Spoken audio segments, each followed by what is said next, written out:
Revenge doesn't always have to come with fireworks. Sometimes it's just a whisper, a simple choice, a word that carries more power than any rant ever could.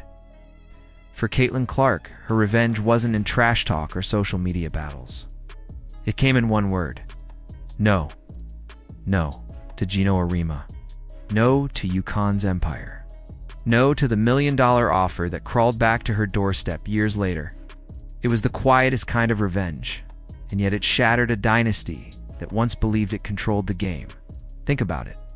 On paper, who in their right mind walks away from over $1 million for just 8 weeks of basketball? But this wasn't just about a paycheck. This was about history. This was about power. This was about a man who once dismissed her, minimized her, and never thought twice about letting her go. When Clark turned that offer down, she didn't just pass on money. She humbled the gatekeeper who never thought he could be humbled, because this story is bigger than basketball. For decades, Geno Auriemma was women's basketball. He was the gatekeeper. The man who decided which young player was destined for greatness and which ones would fade into obscurity. His recruiting shaped the sport. His dynasty at UConn was untouchable. And when Caitlin Clark was a teenager, she wanted nothing more than to wear that jersey. She admitted it. UConn was the dream. The banners, the legends, the mystique, it was the mountaintop. But when recruitment time came, the phone never rang. The greatest recruiter the game had ever known. The coach who could spot talent years before anyone else didn't even call her. Not her, not her family, not even a text through her AAU coach. It wasn't an oversight. It was arrogance. The message was clear. She wasn't a priority. Geno already had Paige Buchers, and in his eyes, he didn't need to point guards.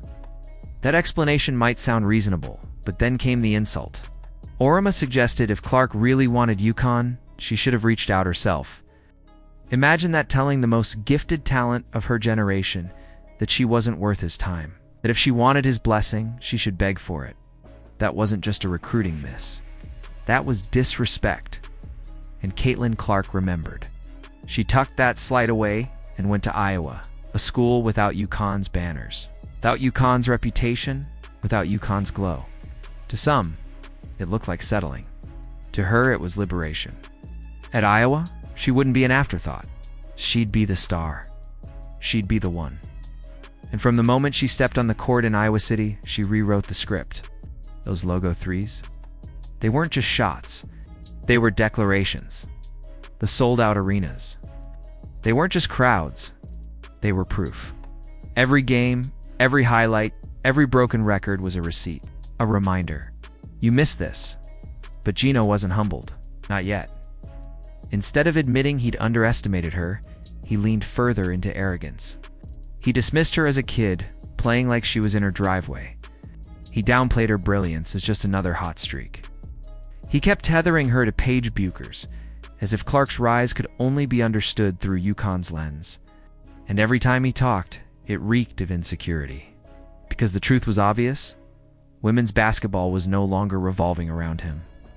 It was revolving around her, and then his mask slipped. It wasn't enough to shade Clark. He started going after her fans. On the Dan Patrick Show in June 2024, he called them delusional. He said they didn't understand the game, that they were so clueless they were damaging women's basketball. What had they done wrong? Believed that Clark could finish top 4 in MVP voting as a rookie. To Auriemma, that wasn't passion. That was stupidity. But here's the problem. Her fans weren't delusional. They were prophetic.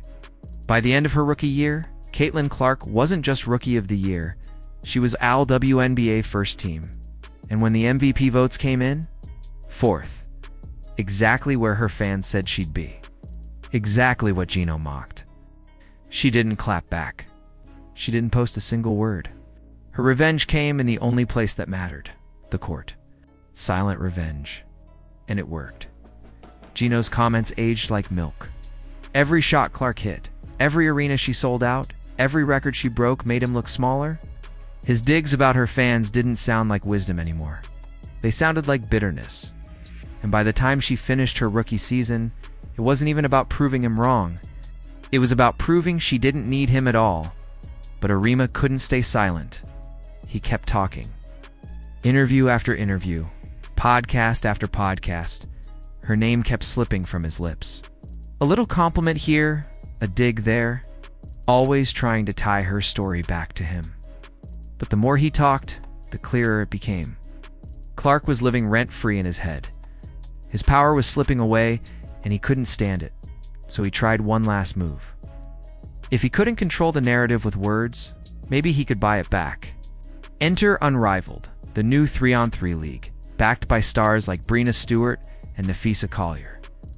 Behind the curtain, Geno Auriemma was deeply involved. The league had ambition. It had funding. But it didn't have what it needed most, a face.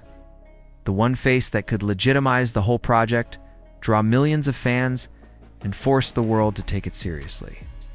That face was Caitlin Clark. So Geno did the unthinkable. He came knocking. Reports confirmed Unrivaled offered Clark over $1 million for an 8-week season. The richest contract ever presented in women's basketball, and yet the irony was undeniable. The same coach who once wouldn't pick up the phone during her recruitment was now practically begging for her to save his league. The same man who told the world her hype wasn't real now needed that hype to sell tickets. The same man who called her fans delusional now needed those fans to stream his games. Clark's answer? No. Swift, calm, devastating. No explanations, no drama, just rejection. And with that one word, the humiliation was complete. Without Clark, Unrivaled lost its magnet. It lost its credibility. The $1 million offer didn't look like power. It looked like desperation. Geno's empire, once untouchable, now looked like a relic of the past. Because Caitlin Clark didn't just reject a contract. She rejected his system, his authority, his entire worldview. She proved that the future of women's basketball belongs to the players, not the gatekeepers. That you don't need UConn's banners or Auriemma's blessing to build an empire. She built hers from scratch, and when the man who once ignored her came begging, she turned him down without a second thought. That's why this story stings. Geno's biggest mistake wasn't passing on her as a recruit. His biggest mistake was assuming the game couldn't grow without him. He thought he was indispensable. She proved he was irrelevant, and in doing so, she didn't just get revenge. She changed the balance of power in women's sports.